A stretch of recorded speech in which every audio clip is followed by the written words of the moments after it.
like everyone else, once I kind of got into my early 20s, I joined a gym, not because I wanted to, but there's just that pressure that it's one of those things you're supposed to do.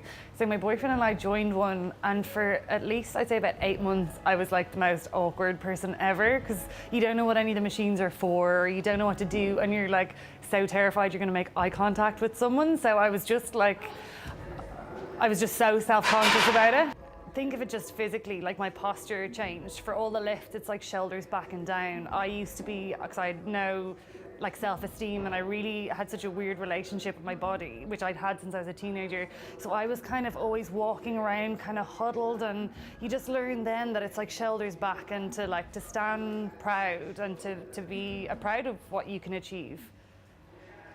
In terms of just self-confidence as well, I just feel really capable. Like yeah, you can lift something on a bar, but I know then if I need to change the wheel on my car, or like it's a total, like it's a usable strength in your everyday life, and I think that's what people kind of forget.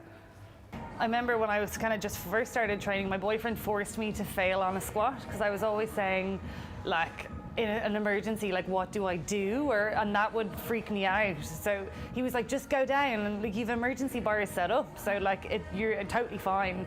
So he made me just do it, and it felt so weird, but I was so glad I did. So after that, I lost the fear. Like, as well, if you're squatting quite heavy, you tend to have a spotter with you as well. So like, if you go down, you stay down, which is fine, but you can just roll out from underneath.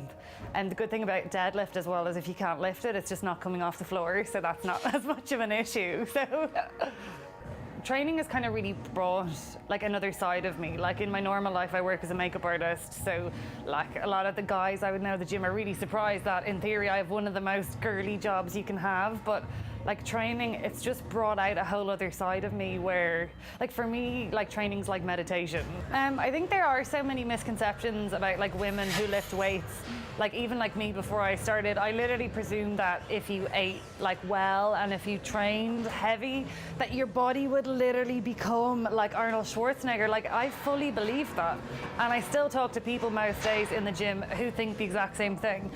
The thing that people don't know is for a woman to kind of get to that bodybuilding standard, it starts to mimic men's bodies because they've introduced testosterone, aka steroids. That's why they get a heavy jawline and their voice changes and they get stuff. So if you don't do that and if you just train, you're never gonna look like that. So I've been vegan now for 2 years. So I kind of realized that I was a total hypocrite. So I've always been really open about how much I love animals, and I was volunteering at an animal sanctuary and I'd feed the birds and I'd like rescue a sparrow that was like down in my garden. And I had I didn't connect that like the food on my plate was a physical animal. Documentaries are great for opening your eyes and breaking your heart and making you change everything. So we watched Food Incorporated. So that kind of just changed everything. I didn't want to be a part of the abuse of animals, so I went vegan the next morning, threw all the stuff out, no more cheese, no more milk, and it's been great ever since.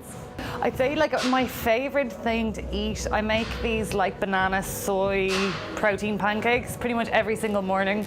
So I make them, it's just like flour, baking powder, soy milk, banana, and I make like 3 of them and I stack them. So in between I'll put like vanilla soy yogurt, fresh fruit, and almond butter, and then another pancake, and then maple syrup all over the top. So that would be like my favorite. Like it's the one question you'll always get in the gym. It's like, oh, but what about your protein? Like people kind of forget, like it is literally impossible to have a protein deficient diet. It literally, like it never happens. I did some research. I couldn't find anyone ever who had it.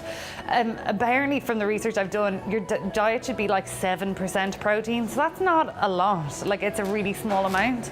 Like I used to kind of go with the statistics to people, but now I'm just like, do I look like I'm wasting away? No. Do I look healthy? Yeah. I can lift more than you. What are you worried about? I'm totally fine. Like, so I think it's more, you just show people instead of having to tell them all the time.